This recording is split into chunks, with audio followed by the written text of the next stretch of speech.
Gledate Gorenjska poročila na GIF TV. Najprej iskrene čestitke za to izvrstno knjigo, Kje so moji ključi, in hvala tudi vam za to udeležbo. Predajam besedo kar naši urednici Saši, za katero moram priznati, da je prav pri urejanju te knjige imela eno tako posebno izkušnjo in da je to tudi ena od težav sodobnega časa, za katero je pomembno, da jo družba tudi institucionalno obravnava globlje in pogosteje kot doslej. Tako da, Saša, izvoli. Lepo pozdravljeni, dragi gostje, novinarji, kolegi in danes tudi še posebej ljubitelji pisanja, ki vas je kar veliko tukaj med nami. Zbrali smo se, da predstavimo eno prav posebno knjigo, ki nekako ne paše v noben poseben okvir literature. Je knjiga, ki je nastala v okviru projekta Zavoda Znanost na cesti in sicer projekta Od solz do smeha z demenco. V tem projektu je sodelovalo veliko literarnih avtorjev. Projekt pa so vodili dr. Staša Novak, sicer priznana nanoznanstvenica, ki se je tukaj preizkusila prav v eni čisto drugi vlogi, ki ima tudi osebno izkušnjo s to boleznijo, o kateri bomo govorili. In tudi seveda gospa, ki ste jo verjetno že tudi na pogled prepoznali nekateri, to je doktorica Zdenka Čebašek-Travnik, ki pa jo zelo dobro poznamo kot psihiatrinjo. Tretji, ki pa se je v tej zgodbi jima pridružil, je pa gospod Edo Krnič, ki mu lahko rečemo športni zanesenjak, ki je želel pisati in je tudi poprijel, da rečemo lahko za pero, čeprav danes za pero ne primemo več. Tudi Edo je nekje tukaj, tako da pozdravljamo tudi njega, živijo. Tako, zdaj bi pa mogoče za začetek s svojima sogovornicama zastavila vprašanje, kako je nastal ta projekt in kakšno knjigo imamo danes pred seboj. Gre namreč za zgodbe 27 avtorjev, ki imajo vsaka tudi strokovni komentar, ki ga je napisala gospa Čebašek-Travnik in komentira sicer literarno zgodbo, izmišljeno zgodbo, ki pa postreže z velikimi, da rečem, zgodbami, ki se dogajajo ljudem, ki so zboleli z demenco, njihovim svojcem ali pa nekomu, ki so samo nekoč srečali koga s to boleznijo možganov. Lepo pozdravljeni. Dobar dan. Tudi dobar dan. Bom jaz začela, tako kot sem začela ta projekt. Seveda večina takih stvari izhaja iz osebnih razlogov. Jaz sem sicer vodja projekta Znanost na cesti, kjer se ubadamo s tem, da pač težke teme in pač različne teme, ki so kakorkoli povezane z znanostjo, poskušamo na čim bolj enostaven in všečen način spraviti do ljudi.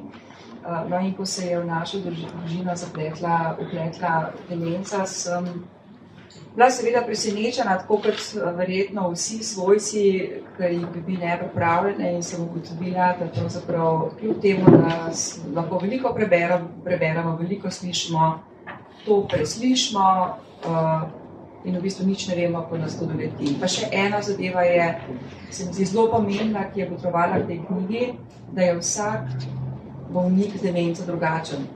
In tudi vsaka situacija v družini je drugačna. In naša je bila tudi seveda drugačna. In seveda se nismo znašli.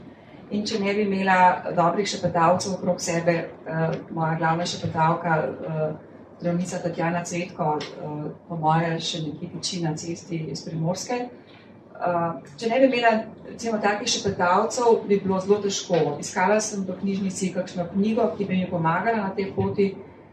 Cel kup knjig je, ampak v bistvu nobena ni taka, ki bi ki bi nekako opisovala tisto, kar se ti dogaja doma.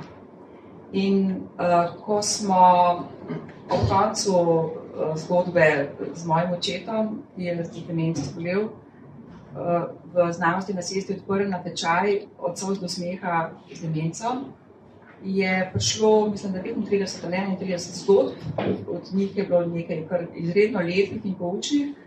Jaz seveda padla ideja, kaj pa če bi mi naredili to knjigo. Na natečaju je zmagal Edo Krnič, ki je bil navdušen nad idejo, da bi iz tega naredili knjigo in takoj ponudil pomoč, ki sem jaz seveda z veseljem zagrabila. No in Tatjana Svetko je potem predlagala, da bi zgodbe pospremili s strokovnim komentarjem in kdo drug, če ne doktorica Zdenka Čebašek Travnik, ki je strokovnjakinja na tem področju oziroma je bila dolgo časa v Spominčici, bo še kaj povedala. Skratka, ja, na ta način, potem smo začeli zbirati zgodbe, prečistili smo tiste iz natečaja, Edo se je zelo potrudil, da je še od znanih piscev nabral veliko zgodb. Jaz sem tu začela pisati zgodbe, saj sem že prej hodila v tečaj Roka Sande in potem sem šla še v tečaj Tatjane Plevnik in vmes še Nave Mulej in brala sem knjige, ampak Edo me je še kar kritiziral, da so moje zgodbe kot poročila.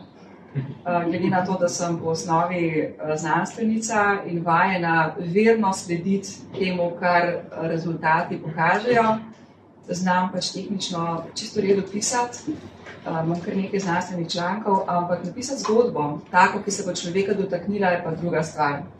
No in tukaj se moram posebej zahvaliti Edu, da me je kar krmiflal, Edo zna zelo direktno povedati in zelo jasno, kar je super. Tako da ja, tudi jaz sem napisala potem kar nekaj zgodb. In nabrali se jih je preko 100, potem je bilo treba pa prečistiti. No, tukaj je imela pa že Saša tudi prste vmes, nekaj smo knjigi, nekaj smo popravljali. Ampak ja, tako smo prišli do knjige, ki ima danes, mislim, da 63 zgodb, 27 avtoric in avtorjev, vse pospremljene s strokovnim komentarjem in res upam, da bojo veliko pomoč takim, kakršna sem bila jaz na začetku zgodbe s svojim očetom. Vse te zbrane zgodbe bi tako po naslovu mogoče domislil, da so žalostne, da so temačne, da si mogoče v vsaki skoraj da ne zjočeš, čeprav tudi to včasih, ampak te zgodbe so tudi tople, so duhovite, so prijazne in velikokrat se tudi nasmehneš in nenazadnje imajo terapevtski učinek. Prispevajo k razbijanju stigme, smo rekli, in k večjemu razumevanju te bolezni. Doktorica Zdenka Čebašek Travnik, ko ste vi prebrali te zgodbe in preden ste začeli pisati komentarje k vsaki, kakšne so se vam te zgodbe zdele? So bile take realne, s kakršnimi se tudi vi srečujete? Ja, so bile zelo realne. Včasih se pri kakšnem nabrali mogoče še preveč znakov same demence, da bi vse stlačili v eno zgodbo, pa smo morali malo spreminjati. Jaz bi udarila, jaz sem sicer res psihiatrinja, ampak tisto znanje, ki sem ga bolj uporabila v pisanju komentarjev, je pa povezano z mojim znanjem iz družinske terapije. Sem tudi sistemska družinska terapevtka in tudi pri Spominčici, kjer so me povabili v strokovni svet, sem dala predvsem poudarek na družini. Kajti vidimo, da je družina tista, ki se sooča s spremembami, ki jih prinaša demenca in ki potrebuje dejansko pomoč. In to je zelo dobro opisal že moj žal pokojni kolega Pogoj, ki je ustanovil Spominčico in ki je za svojce imel vedno pripravljeno besedo in seveda čas, da jim je poskušal povedati stvari, na katere morajo računati. Hvala lepa. Torej, lahko rečemo, da demenca ni samo bolezen pozabljanja, se pravi možganska bolezen pozabljanja, ampak je veliko več kot samo to. Ni samo izguba spomina. Kot ste omenili, vključuje ne samo bolnika, ampak še večji meri tudi družino in svojce in kaže se na najrazličnejše načine. A bi lahko kar začeli malo govoriti o teh načinih, kako se demenca kaže in kako se dotakne družine? Zdaj, to, kar posameznik pri sebi opazi, je dostikrat res povezano s spominom. Družina pa opaža spremembo vedenja, spremembo razpoloženja, spremembe v medsebojnih odnosih, predvsem pa začne družina, če pač ni dovolj poučena in v začetku nobena ni, začne skrivati te znake demence. In s tem smo se veliko ukvarjali, kako pravzaprav priti do teh skrivnosti, ki družina, ki ima člana z demenco, poskuša olepšati, jih poskuša postaviti na stran. In zanimivo je, da te poskuse v skrivanju demence izvajajo tako same osebe, kot njihovi bližnji.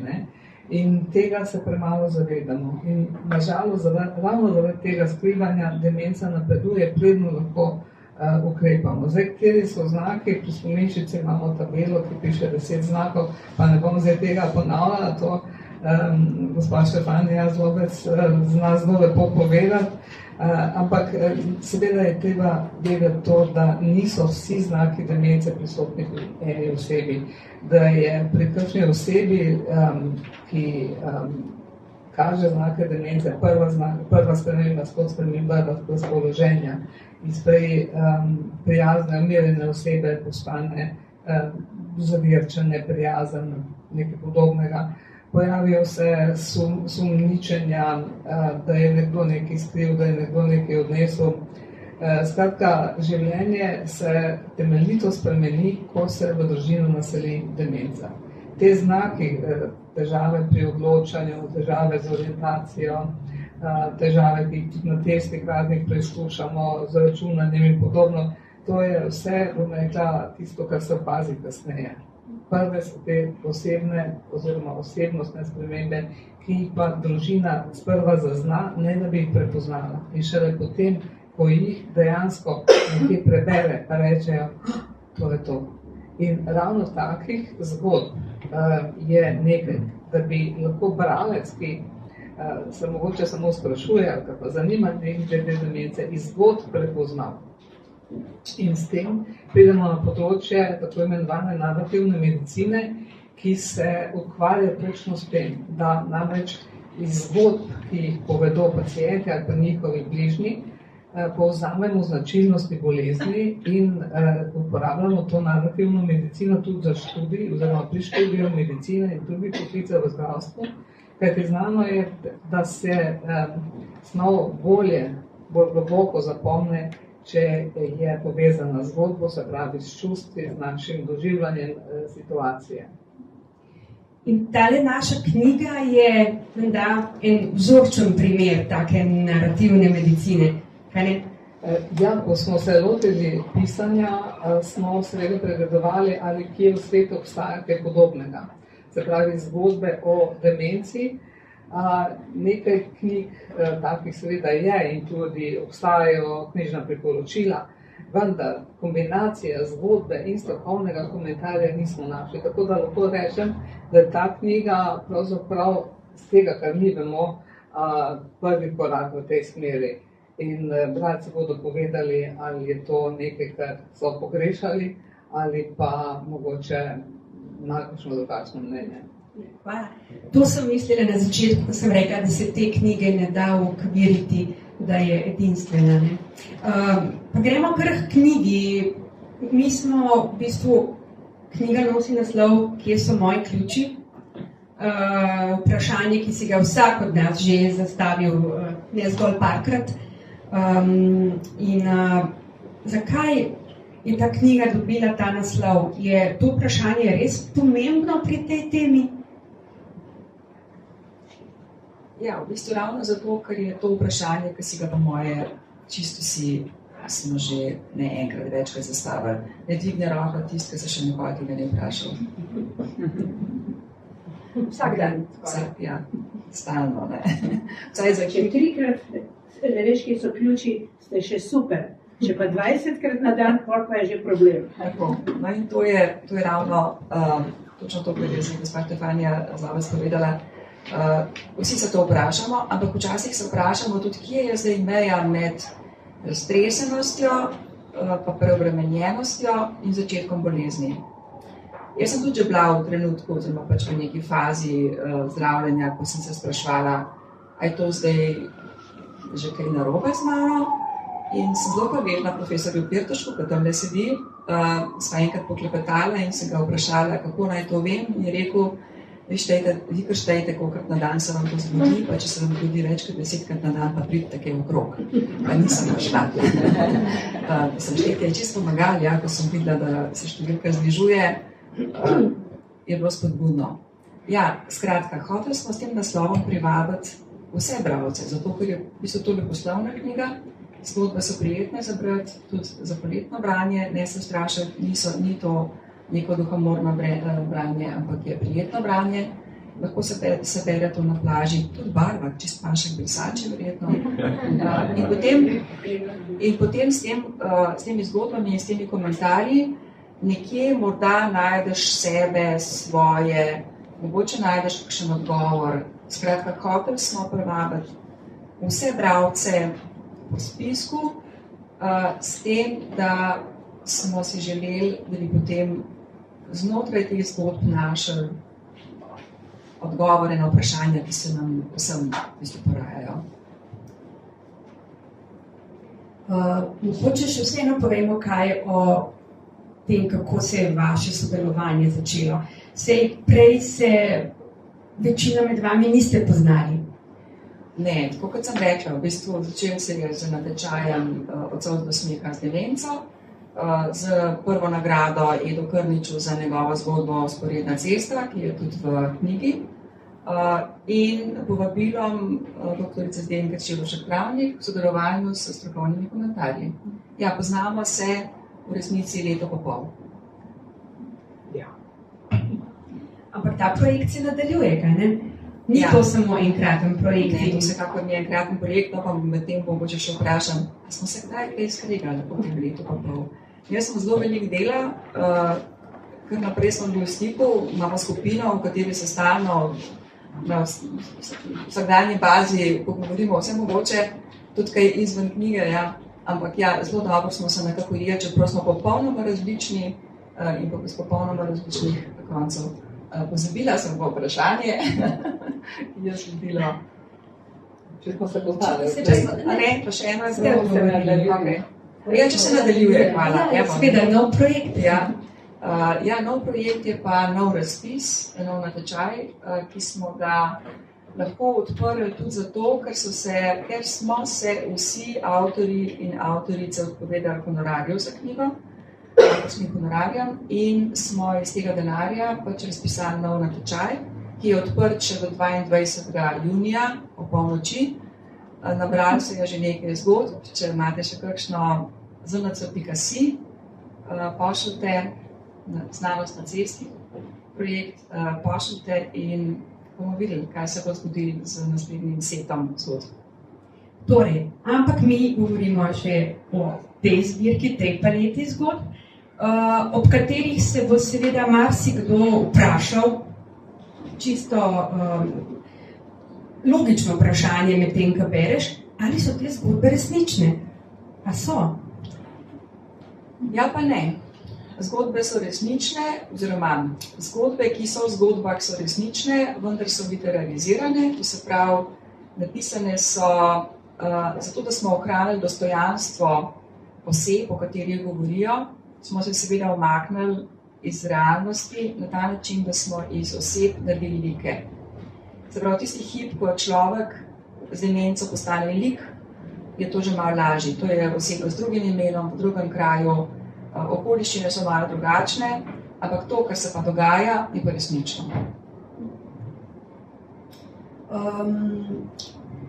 Ste morda, medtem ko ste pisali te zgodbe, celo izbirali, na koncu imeli pred očmi bralce, kateremu so namenjeni, razen mogoče svojcev, ki bo segli potem že zato, ker je bo pritegnil naslov, ampak kakšen je bralec te knjige po vaši oceni?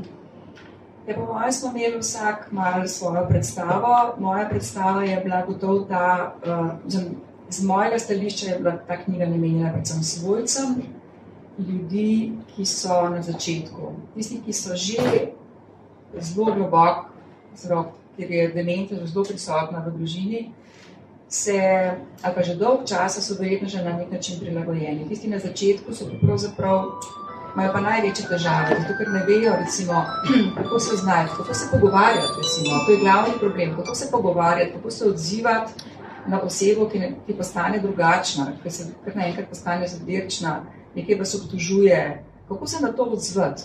Tako da jaz sem imela predvsem svojce svežih dementnih oseb z demenco, tudi ne vem, kako popravlja, da rečemo oseba z demenco. Medtem ko se mi zdi, da je mogoče Edo bil prost tega pogleda na bralce, verjetno je bolj mislil na ljudi, ki imajo radi kratke zgodbe. Drugi bralci, druge pisce bi morala vprašati kakšen od prisotnih. Zdenka, jaz mislim, da si ti pa po vsej verjetnosti, oziroma spomnim se, da si opozarjala, manjka nam to in to. Se pravi, pazili smo na to, da bi bile zgodbe res raznolike, zato je bil tudi tak izbor. Se pravi, veliko je bilo zgodb, ki so bile zelo romantične, ljubeče in tako naprej, ampak mi smo rabili tudi situacije, kot so bile recimo nasilje, kot so bile prevare, kot so bile neprimerno spolno vedenje, potem kako si rekla, sandvič generacija, take stvari. In ko je Zdenka rekla, tole nam manjka, smo pač ali poiskali tako zgodbo, ali pa se jo oziroma napisala. Ja, mogoče bi še jaz dodala, ko smo razmišljali o bralcih, sem jaz kot zdravnica pač imela v mislih, da bi te zgodbe bile zanimive tudi za kolege in kolegice zdravnike, ne glede na specialnost, v kateri delujejo, tako za družinske zdravnike, kot za vse druge, kajti praktično ni specialnosti, kjer se ne bi pojavile osebe z demenco kot pacienti. In dobro je, da jih zdravniki prepoznamo. In kot sem že omenila, meni je zelo pri srcu narativna medicina in to se mi je zdela odlična možnost, da to v tej knjigi pokažem. Da pokažemo, da se da iz zgodb tudi naučiti o demenci. Mislim še en dodatek, ki ste zelo spomnila. Zanimivo je, da so Univerza v Mariboru že pokazali interes za predstavitev knjige za študente psihologije. Spet vzorčen primer narativne medicine. Ja, in prizadevamo si, da bi knjiga res prišla med ljudi, zato jo bomo predstavljali in se že dogovarjamo na različnih dogodkih. Tako po knjižnicah, kjer upamo zajeti pač najširšo populacijo bralcev, kot v domovih za starejše. Društva upokojencev so zainteresirana, druge oblike združevanja ljudi, ki se znajdejo v obdobju, ko morajo skrbeti za osebo z demenco. Skratka, zdaj, ko je ta informacija o knjigi prišla v svet, da tako rečem, je tega povpraševanja kar nekaj in že delamo, že polnimo koledarje in se namenjamo na različne kraje po Sloveniji, kajti Spominčica kot reprezentativna organizacija za pomoč osebam, ki imajo v družini nekoga z demenco, ima po Sloveniji več kot 450 demenci prijaznih točk. In v teh demenci prijaznih točkah mi vidimo potencial, da knjigo predstavljamo, seveda ne knjigo kot danes tukaj, ampak kot posamezne zgodbe in moram reči, da sem imela izredno lepo izkušnjo, ko sem zgodbe, ki še niso bile takrat v knjižni obliki, predstavljala v domovih starejših občanov, kamor so prišli seveda sorodniki, pa tudi sami ljudje z demenco in so to bili zelo prijetni dogodki in si želim, da bi se s tem nadaljevalo. In na ta način bomo širili tako zavedanje o demenci, kot dejansko širili to možnost, da ljudje pišejo o teh stvarih. To se mi zdi pa ta druga pomembna stvar, da ne pišejo samo faktografsko, kot je tudi ena zgodba tukaj napisana, kaj je bilo treba zapisati, ampak da pišejo to, kar občutijo, kar doživijo ob tem, ko se soočajo s problemi, ki jih demenca prinaša. Tako torej pisati, kako pa brati to knjigo? Knjiga se lahko bere, ker so kratke zgodbe, se lahko bere naključno. Odprete nekje na sredini in začnete brati. Preberete zgodbo in preberete seveda zraven komentarček, se ponavadi so kratki, lahko pa berete po vrsti, tako kot pač se piše vrsti. Bi bil to primeren trenutek, da zdaj kakšen odlomek preberemo? Jaz mislim, da ja. Jaz bi prosila sem dve tiski, Tatjana Prevnik in Vesno Nikek. Prebrala bom kratek odlomek iz zgodbe z naslovom Norcem pamet, revežem denar.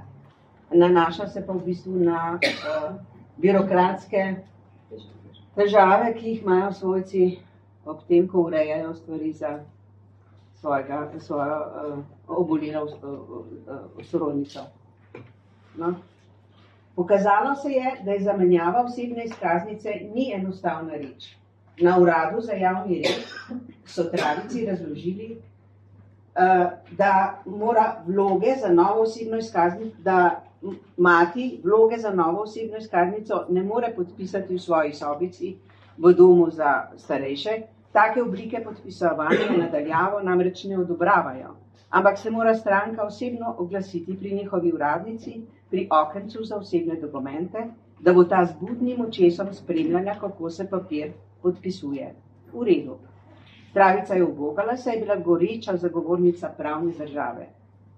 Z mamo Frančiško sta se s taksijem pripeljali do Kresije. Podpisovanje sta hitro uredili.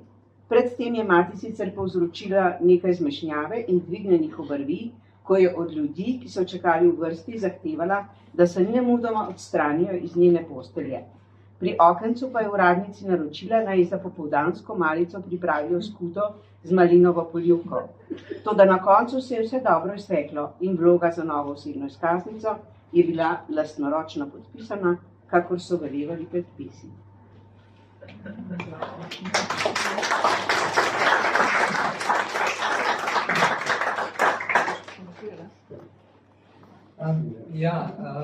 To je zgodba, ki je bila meni zelo pomembna, kajti s tole avtorico, s to Tatjano Prevnik, naj veže ena okoliščina, so bila sodelavca z njenim žal že pokojnim soprogom in sem se ukvarjala ravno s takimi birokratskimi zapleti in se rekla, to je spomin na to, ta lepšega si ne bi mogla živeti, kot da hvala Tatjana.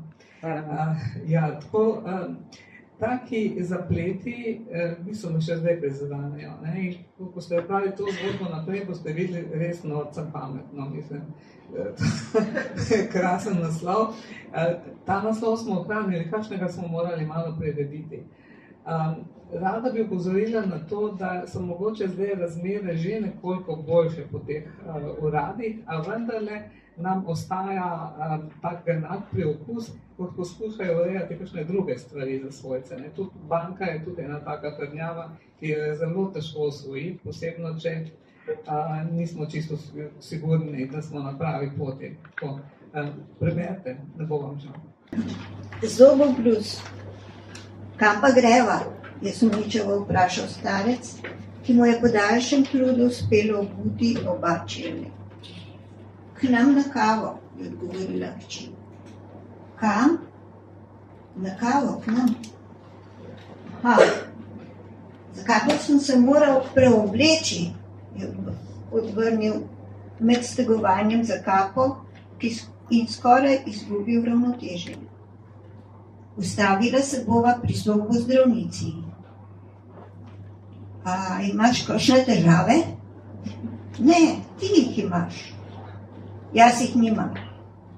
S palico je odločno sunil kapo z obešalnika, da je padla na čevelj. Proteza ti poskakuje po ustih. Ne moreš jesti in ne moreš govoriti. Kaj si rekla? Proteza ti skače po ustih. Nimam kače v ustih. Proteza ti nagaja, ženska Kripova zavpije. Moja proteza je čisto v redu. Ni v redu, pohiti, prosim. Na stranišču moram, se bodrnja starec in odpenja s trudom zapeti suknič. Saj si bil ravno kar, bo šel pri nas. Ženska izgubila potrpljenje. Moram lulati. Gospod potolče s palico po parketu in odkrevsal toaleto, odkoder se zasliši stokanje in preklinjanje. Sem ti rekla, da si že lulal, zdaj pa pohiti, pozna zloži. Malo si moram odpočiti. Možakar sede na kavč in lovi sapo. Ženska očisti stranišče, si umije roke in izgubljeno gleda na uro. Pridi, oče, greva. Trujen sem, kam se ti pa tako mudi? K sosedi. Kateri sosedi? K zobozdravnici. A imaš kakšne težave?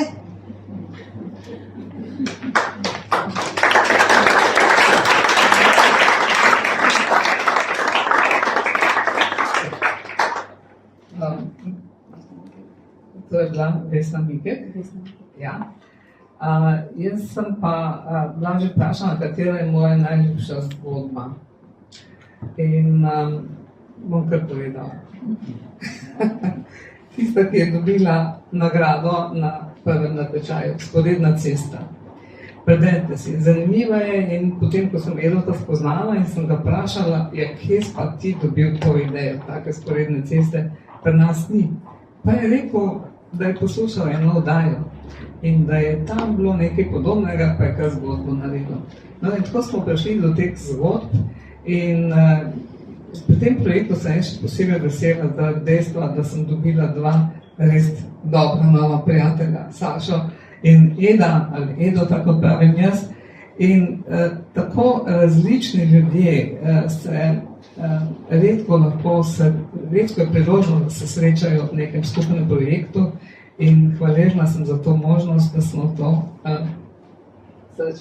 ta srečevanja izvedli. In tudi to, mislim, da smo se v živo dobili dvakrat ali trikrat. Vse drugo je teklo, kako bi rekla, po online, po zoomih, po pismih, skratka, ko pa nam kaj ni bilo tako jasno, pa smo rekli, dajmo en zoom udati, no, pa smo ga. Tako da smo res razvili en svojstven način komunikacije, tako kot je bil tudi svojstven način ocenjevanja zgodb, ki so prišla v naš izbor. Seveda končno čiščenje sončni izbor je naredila urednica pri Mladinski knjigi. Pa za kakšno zgodbo smo se morali boriti, da je prišla nazaj, vseh pa nismo dobili nazaj. Tako da, res je bilo obilo dobrih zgodb in za tiste, ki smo se borili, da so prišli nazaj, je bil razlog ravno to, da je prispevalo vsebinsko podobo nekega znaka demence. Ja, še kakšen vidik smo s tem odprli. Hvala lepa. Ja, kot vidite, to ni takale skromna knjižica, ampak je knjiga, ki ima 370 strani, torej, pa še to smo rekli, koliko procentualno jih je ostalo. Ja, približno 65%. Ja, seveda, ja. Tako. Mogoče bi bila to priložnost, da povemo še kaj o sami bolezni. Kakšna bolezen pravzaprav je to? Ja, jaz mislim, da imamo tukaj dva strokovnjaka, pa nas to še oba tle, ki o bolezni pravzaprav vesta dejansko več, oziroma še vedno sta v vsakodnevnem stiku s pacienti in bi jaz dala besedo mogoče dr. Milici Kramberger, Gregovič-Kramberger, pa profesor Pirtoško, ki sta nas počastila z obiskom tukaj. Moram reči, da je pravzaprav, da delam v stroki, imenuje se neurologija, kjer je pravzaprav vsaka bolezen nek odkritje, nek svet zase. Jaz moram reči, da že v zgodnji moji formativni dobi kot zdravnika me je seveda presunilo dejstvo, da je bolezen, pri kateri počasi izgubljaš samega sebe. Nekako sem bil navajen iz medicinske fakultete, da so bolezni, kjer si zlomiš roko, kjer so bolna jetra, kjer kašljaš in so bolna pljuča in se boriš z bolnikom, da boš to roko pozdravil, da boš pljuča pozdravil. Že zelo zgodaj mi je pa pravzaprav postalo jasno, da je pa ena bolezen, pri kateri sem se kot mlad zdravnik počutil precej nemočnega, in to je bolezen, pri katerem sem pa videl, da človek izgublja nekaj, kar se meni zdelo v mojem življenju najpomembnejše, in to je neko zavedanje, kdo sem, v kakem okolju sem, kdo so ljudje okoli mene. Da sem se spomnil, naprimer, trenutka, ko sem prišel v prvi razred, torej osnovne šole kot pionirček, da sem se spomnil nekega torka, ko sem korakal, da bi se vpisal na medicinsko fakulteto. Toliko ima vsak človek nekih pomembnih trenutkov, in mnogi filozofi, če bi jih vprašal, pa tudi neuroznanstveniki, če bi jih vprašal, kaj pa je bistvo tebe, ne bi rekel, to so sledje, ta ogrlica, biser in na nekem nizu naših spominov. In ko sem videl, da obstaja bolezen, kjer pravzaprav ti izgubljaš ta niz biserov svojih spominov, jaz se seveda pa nujno človek vprašam, pa kaj potem seveda izgubljaš sebe? Ja, in pri tej bolezni neizbežno seveda izgubljaš sebe, kar je za mladega zdravnika bilo težko spoznanje. Mimogrede, takrat imel neko čudovito srečo, bil sem mlad zdravnik, ne nevrolog, ampak splošni zdravnik v Celju, in tam je bil en čudovit tim, ki se ga bo dr. Čebaškova zanesljivo spomnila, enih mladih, zelo nadobudnih psihiatrin, v katerim tudi dr. Pahlina recimo je bila med njimi, ustanoviteljica logoterapije. In moram reči, da sem imel to edinstveno srečo, da sem lahko včasih iz Celja hitro odštopal v Vojnik, spraševal, in pravzaprav že zelo zgodaj videl, da razen tega telesnega imamo vendarle v svojem življenju še nekaj drugega, kar ljudje zelo različno imenujejo. Nekateri rečejo duša, nekateri rečejo nekateri rečejo jaz, self, in da pravzaprav so mi pomagale te moje kolegice, tudi Zdenka takrat, razčiščevati, da vendarle seveda prihaja do tega. Tako da bom končal. Zame je seveda bila demenca, posebej Alzheimerjeva demenca, med prvimi velikimi izzivi, kjer sem čutil sebe ne kot zdravnika, ampak človeka v tem potovanju, in da pravzaprav mi je vedno bilo zelo, bom rekel, ne sam izziv, ampak nekako rad delam z ljudmi, kajti neko končno spoznanje je pa bolj bilo, čeprav zgubljaš vse te bisere na nizu hipokampusa, spominskega centra, ki ga imamo v možganih, da kar pa zanesljivo vidiš je, da na koncu, tudi če gre za zelo, zelo bolnega človeka, ki že zdavnaj ne ve, kdo so ti obrazi okoli njega, ki že zdavnaj tudi ne prepozna svojega obraza, ampak da recimo tam globoko pa ostaja nekaj, to me vedno tako fascinira, ko vidiš, da na koncu je nek sloj,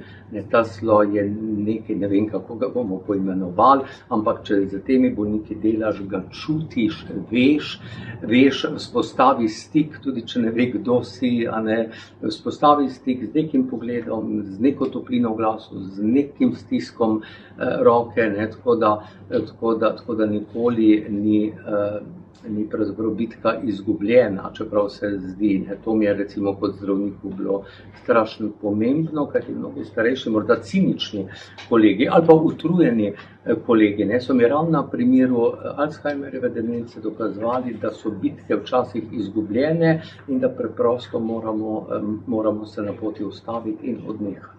Moje mnenje danes ni tako kot zelo starejšega zdravnika. Milica, izvoli. Ja, lepo pozdravljeni. Jaz bom z velikim veseljem to prebrala. Ampak že iz tega, kar sem slišala, zdaj me je to prestavilo v ambulanto, kjer vsak dan sedim in poslušam podobne zgodbe. In nekaj, kar sem pomislila zdaj, seveda kot nevrologinja, kadar pridejo ljudje, ki imajo malo težav, skušamo ugotoviti, kako bi dali tem težavam ime, kakšna je diagnoza in pravimo preglede in razmišljamo seveda z vidika nevrologa o možganih, ki je ta problem, kakšen je, kaj vpliva na to. Ampak ogromno je pa tega, kar je profesor Petušek zdaj povedal. Če dan za dnem poslušaš bolnike in njihove svojce o takih, ki posredno take zgodbe pripovedujejo, na te njihove težave in tudi na te njihove bolne možgane popolnoma drugače gledaš. In meni se zdi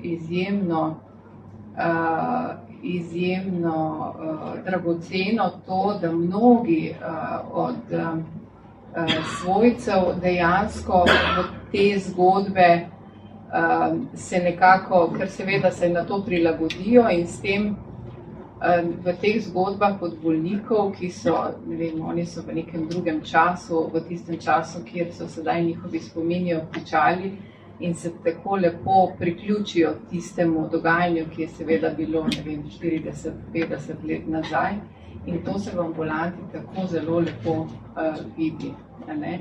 In če lahko bolnika, se mi zdi, da ko je zelo napredovala demenca, če lahko ti nekako skušaš priti blizu v njegovo zgodbo, v njegov trenutek, se mi zdi, da je vsem na nek način lažje pa prijetno in potem celo želijo, ali pa se zdi, ko odidejo, da so zadovoljni, da jim je to nekaj dalo, tudi če je bolezen že zelo napredovala in objektivno z nekimi zdravili mi nimamo moči, da bomo lahko kaj velikega naredili. Naprimer, zdaj sem pomislila na enega gospoda, ki vsakič, ko pride k meni v ambulanto in zadnjič je ravno prišel, ko je bil profesor, se je oglasil v ambulanti mimogrede, vsakič mi gospod pa reče: ja, vi pa še vedno delate, mogli biti že v penziji, midva se poznava že ne 30, ali pa 35 let, jo ste že stari. In potem se mi ga pogovarjamo, kako res dolgo se že poznava in kako je to res že čas, da vsaj jaz grem v pokoj. No, to je ena od takih nekih nežnih situacij, ki poleg medicine, ki nam naroča seveda, da naredimo, kar je treba, da ugotovimo, zakaj gre, da damo tisto, kar lahko damo in da seveda ki želimo, da bi ljudje prej prišli takrat, ko je tudi medicina s svojimi medikamentoznimi, torej za zdravili, lahko bolj koristna je na mestu. Hvala za to vabilo, da sem se vam lahko pridružila. Hvala lepa, doktorica Gregoč-Kramberger, tudi za to anekdoto in najlepša hvala, profesor dr. Zvezdan Pirtošek, za vaše mnenje, predvsem pa za to čudovito spremno besedo, ki smo jo dobili izpod vaših rok v knjigo. Tako, zdaj pa bi mogoče našo zbrano občinstvo vprašala, če se komu med tem porodilo kakšno vprašanje, bi želel naše goste karkoli vprašati.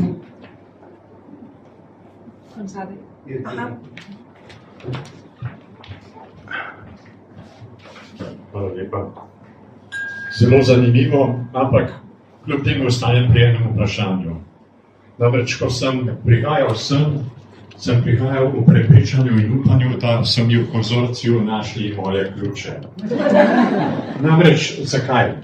Zato, ker naslov knjige je brez vprašanja in potem mi to dalo misliti, da je že odgovor v samem vprašanju. Sprašujem pa, ali je to bilo namerno, da naslov, kjer so moji ključi, nima vprašanja. Smo ga izgubili? Ne, to je bilo namerno. Ja, lahko bi rekli, da smo ga pozabili napisati. Nismo pozabili napisati, ampak smo preverili, da so naslovi, ki ne piše vprašanja. Hvala. Tukaj imamo še eno vprašanje. Ja, se vem, da je zdaj na tem skupnem sestanku ali kako razmišljamo o demenci, ampak mene pa vsem zanima, kako pa naj ljudje ločijo svoj svet med demenco in psevdodemenco. Namreč spominjam se, da iz teh kriznih psihiatričnih ambulant so splošni zdravniki kar pogosto, skoraj bi rekel pavšalno, pri starih ljudeh pogosto napisali demenca, potem pa po tistih kratkih kognitivnih testih in tako si pa videli, da pravzaprav ne gre za to, in da prvo tisti ljudje, ki so tako imenovano psevdodementni, imajo nek problem, ponovadi medoseben, ki lahko se uporablja, ta demenca, za na nek način izrabljanje svojcev. Zdaj pa me zanima, kako bi to ljudje doma pravzaprav razločili. Ja, tega ljudje doma ne morejo razločiti, to se jih bodimo nejasni. Diagnozo, pravo diagnozo lahko postavi samo zdravnik, potem ko opravi diagnostične postopke. Knjiga seveda ni namenjena temu, da bi to doma ločevali, ker bi bilo sicer prikladno, knjiga sama po sebi tudi ni priročnik, pač pa, da odpre razmišljanje, pa ne samo razmišljanje, tudi pogovor doma na temo znakov, ki so lahko znaki demence, lahko pa tudi niso. In nekaj takih zgodb je tudi v knjigi, kjer recimo tudi ena vnukinja sprašuje svojo babico, če demenca boli, ampak že prej se pogovarjata. Psevdodemenca pa se tudi pojavi v eni od zgodb, nismo ji dali tega imena, ampak dejansko se to pojavlja v družinah, kjer so odnosi, rečemo, manj prijetni, da ne rečem nefunkcionalni, in kjer kdo želi narediti koga za dementnega, če tako rečem, ali pa nasprotno, da to demenco poskušajo tudi zakriti in osebo naštemajo, da nekaj podpiše. Skratka, teh zgodb, ki so mejne, ker dejansko zadevaš na to mejno področje, je nekaj, ampak je to predvsem namenjeno začetku razprav, pogovorov, posebno pogovorov med strokovnjaki, potem pa še tudi seveda v družinah, kjer pa pravim diagnozo naj postavi zdravnik.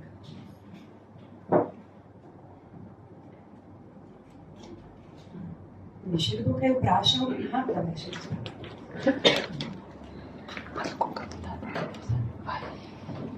Hvala, imam vprašanje za vas, že vaših zdravnikov. A so kje lahko ti diagnostični postopki za ugotavljanje demence? A so kje napisani na poljuben način?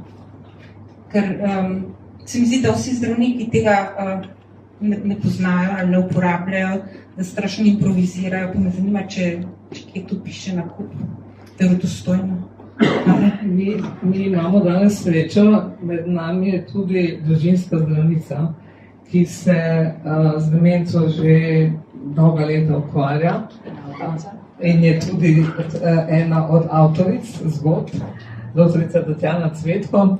A bi ti mogoče lahko odgovorila na to vprašanje, glede na to, da tudi študente učiš in specializante?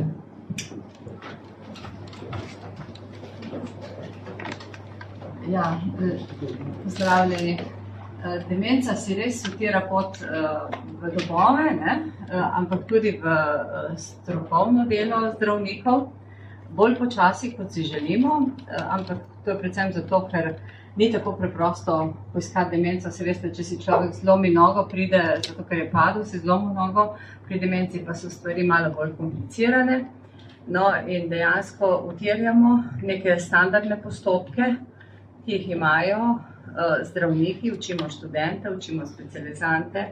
Se pravi, zdravniki, predvsem tista mlajša, srednja generacija, so že šli skozi proces izobraževanja, da najprej pregledamo v splošni ambulanti, kako so urejene te kronične bolezni, se pravi, da probamo najprej urediti bolezni srca in ožilja, zato ker vse, kar je dobro za srce in za ožilje, je dobro tudi za možgane, se pravi pritisk, motnje ritma, holesterol, sladkorno. No, probamo izključiti reverzibilno demenco, se pravi vzroke za psevdodemenco, tako, če se uporabimo ta izraz, ki ga je uporabil gospod. Se pravi, da pregledamo, kako je s stanjem vitaminov, da ni pomanjkanje vitaminov ali pa bolezni ščitnice, in seveda naredimo teste in slikanje glave. S tem pa se nekako v ambulanti splošnega zdravnika, splošni zdravnik lahko predpiše zdravila, lahko usmeri k specialistu. Prav je, da imajo pred usmeritvijo vse te preiskave opravljene in jih usmerimo ali v nevrološko ambulanto ali v psihiatru. To je nekako nek standardni postopek v splošni ambulanti, potem pa se pravi gotovo je pomembno, ali je nekdo na začetni fazi demence, nekdo, ki ima že 10 let demenco, pa vsi vejo za demenco, seveda so postopki drugačni za tiste začetne znake, ko se pa začne pojavljati, pa to tak pravilen postopek. Res je, mnenje je bilo, da ga ne poznajo vsi zdravniki, ga ne poznajo, zato o tem tudi tle sem bolj natančno povedala, zato da ga spoznajo bolniki oziroma njihovi svojci in se lahko obrnejo ali na društvo ali na spletne strani spominčice, kjer dobijo te podatke in potem pravzaprav grejo s predlogom svojemu zdravniku oziroma zdravniku svojega svojca, da bi se mogoče to pa to naredilo. Dostopnost je zdaj bistveno boljša, kot je bila, tudi širi se mreža specialistov, tako specialističnih ambulant, tudi v centrih za duševno zdravje odraslih se zdaj krepi mreža, kjer bojo prepoznavali in obravnavali začetne znake demence in tudi potem vodili bolnika. Mislim, da je zadosti. Lahko še dodam nekaj zelo optimističnega. Pred recimo 10-15 leti je verjetno bila med najbolj nepopularnimi, pa najmanj popularnimi temami pri študentih medicine demenca. Ali je praktično nismo obravnavali, ali pa je pol ljudi šlo ven, torej na malcu. Danes jaz moram reči, da smo dosegli to, da je prav področje demence med študenti, pa ne samo, ne samo medicine, tudi psihologije, tudi kognitivne znanosti, tudi logopedije, recimo med najbolj popularnimi, prav dr. Krambergerjeva ima en tečaj, ki je med najboljšimi, oziroma del pouka, ki je med najboljšimi na tej fakulteti in kjer moram reči, da doživljamo osupljivo veliko zanimanja mladih ljudi za demenco. Še nekaj povem, recimo, da se je letos Filozofska fakulteta odločila in zakupila eno čudovito predstavo, imamo tukaj v Ljubljani v Mali drami, Still Alice, zelo jo priporočam, da si jo ogledate. In kaj je Filozofska fakulteta naredila? Zakupila je nekaj terminov te predstave, da so študentje lahko prišli zastonci, ogledali in potem smo z njimi še kako uro sedeli in se pogovarjali o tem. Skratka, zanimanje, zavedanje, osveščanje in tukaj pravzaprav tudi vam zelo lepa hvala, gospa Zlobec, posebej spominčice. V Sloveniji je torej nenavadno visoko, zlasti in spodbujoče med mladimi ljudmi.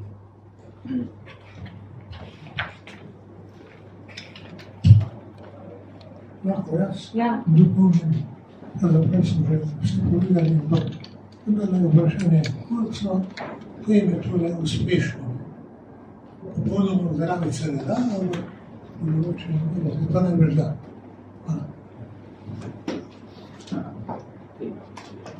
Gospod je vprašal, koliko so te metode uspešne, če sem prav razumela, najslabše se je slišala. Koliko so metode učenja ali zdravljenja? Zdravljenja. Demenca, najbolj pogosta Alzheimerjeva demenca je bolezen možganov, ki počasi napreduje in se dolgo časa skriva in se pokaže že, ko so težave, že ko je precej sprememb v možganih.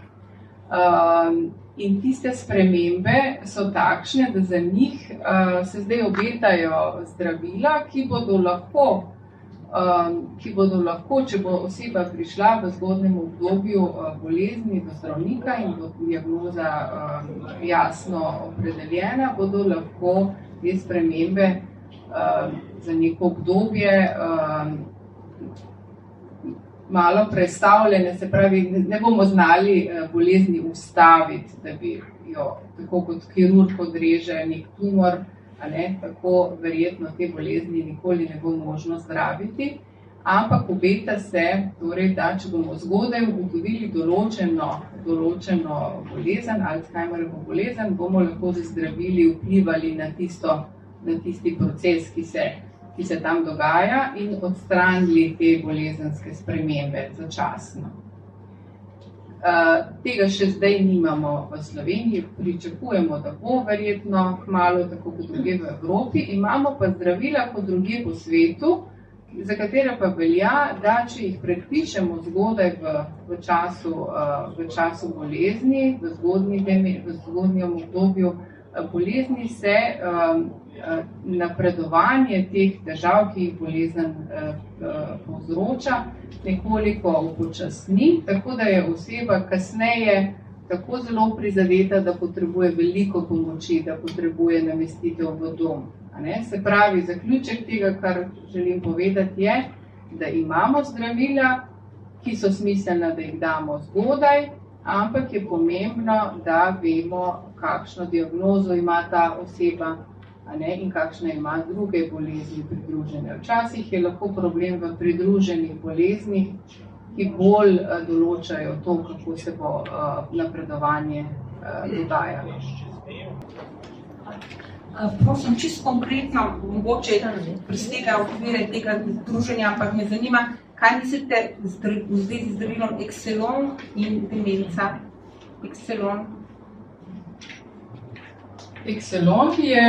je registrirano zdravilo za Alzheimerjevo demenco, ki je zelo smiselno, da se ga uvede pri bolnikih, ki imajo Alzheimerjevo bolezen, tudi pri kakšni drugi diagnozi demence je lahko koristno. Vi ga predpisujete? Seveda.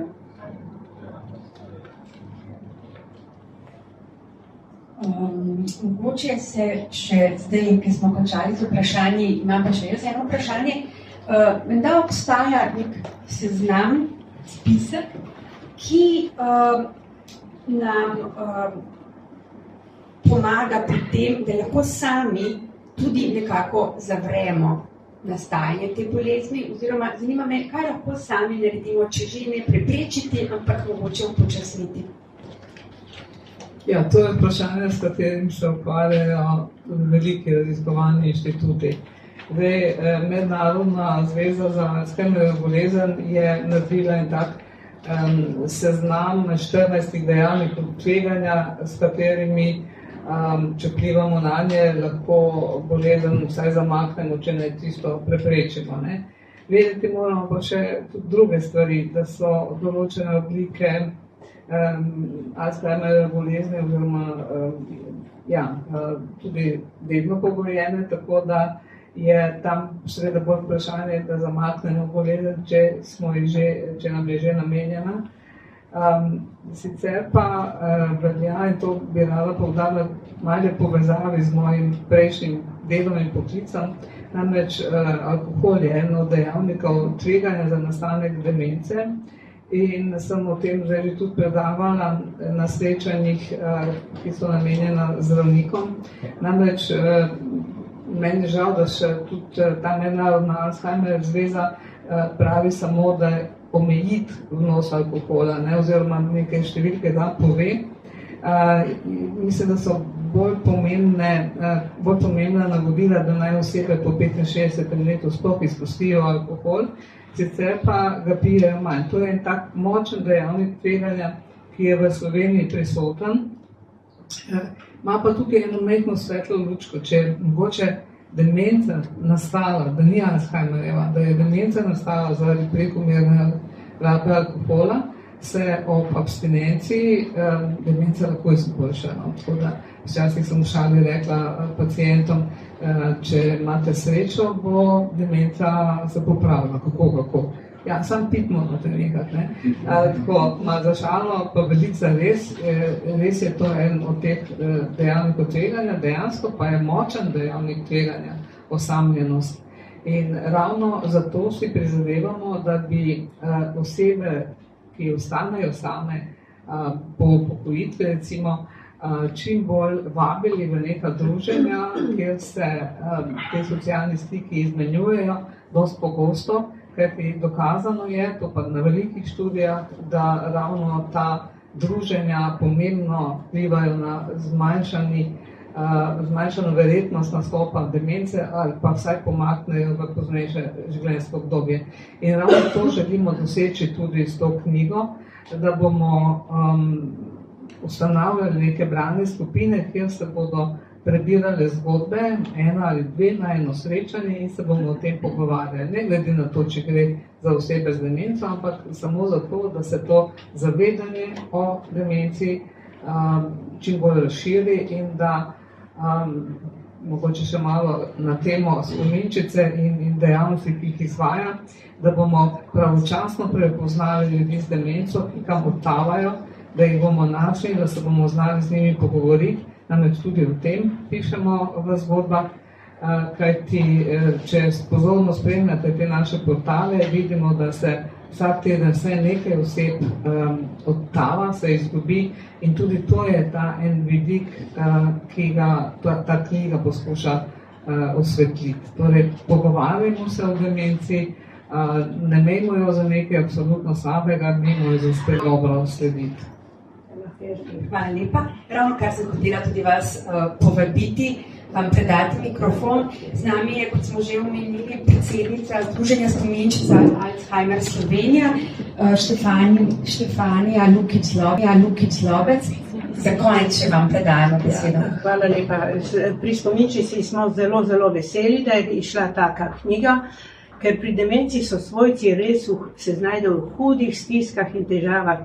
Demenca je bolezen, ki pogosto traja 10, 15, 20 let in zato je zelo pomembno, da o demenci govorimo, da svojci vejo, kam po informacije, da se med sabo družijo, poznajo, ker pogosto slišimo, koliko časa rabijo svojci, da o teh stiskah in težavah sploh spregovorijo. Ker v začetku je demenco res zelo, zelo težko prepoznati, ker so prvi znaki taki, da ne veš, a je kaj narobe s tabo ali je s človekom kaj narobe, ko zato vedno poudarjamo, kako pomembno, da vsi vemo za te znake, ker najpozneje ugotoviš pravzaprav v družini, da je kaj narobe. Morda prej ugotovijo znanci, sorodniki ali pa v službi, no zato je prav, da vsi te znake poznamo in seveda še, da povem, da ali ti bolniki priznajo, da so bolni, to pogosto slišimo, noče prizna, da je bolan. Ja, seveda, če imaš demenco, kaj boš priznal? Zato se svojci naj ne mučijo s tem. Za svojce je zelo pomembno, da vejo, da sprejmejo bolezen in da vejo, kako s takim človekom komunicirati, se pogovarjati. Iz teh zgodb danes smo jasno videli nazorno, kakšne težave, kako težka je komunikacija. In ko enkrat razumeš, da je človek bolan in tudi tisto rečemo vedno, mi se moramo njim približati, oni nam se več ne morejo. No, tako da za svojce je zelo, zelo pomembno, da take stvari vejo. In potem je veliko lažje. Bolezni sicer ne moramo ozdraviti, lahko si pa pomagamo. No, za svojce je zelo to pomembno in take knjige pomagajo zelo. Veliko je filmov in veliko pomembno, da o demenci govorimo, zato da bi pripomogli temu, da prepoznamo in ker je zdaj na obzorju novo zdravilo po dolgih letih, ki le vliva up, je pomembno, da prepoznamo tiste bolnike v zelo, zelo zgodnji fazi bolezni, da grejo čim prej k zdravniku, dobijo diagnozo in po diagnozi svojci pomoč in podporo. Informacij je veliko in s tem si lahko zelo pomagajo. Seveda upamo, da bo tudi boljše zdravilo in tudi na koncu naj omenim, da ne smemo pozabiti, da ti bolniki čutijo in razumejo do konca. To se pogosto misli, da ne, ampak čutijo, čeprav morda ne morejo več, oziroma ne morejo več nič povedati, oni zanesljivo vejo, kdo ste vi, čutijo in zato je treba biti prijazen, potrpežljiv in stisniti za roko, objeti in s tem jim veliko, veliko pripomoremo in pomagamo. Tako da hvala za vse in take, hvala za vso podporo in take knjige veliko pripomorejo k razumevanju in sprejemanju teh bolnikov in podpora svojcev. Hvala lepa. Hvala, gospod Bokic-Lobec, in hvala vsem vam, ki ste danes prišli na predstavitev te knjige. Če imate po tem formalnem delu še kakšno vprašanje za naše gostje, še nekaj minut tukaj, lahko ga tudi zasebno koga kaj vprašate. Sicer pa hvala in lep dan vam želim.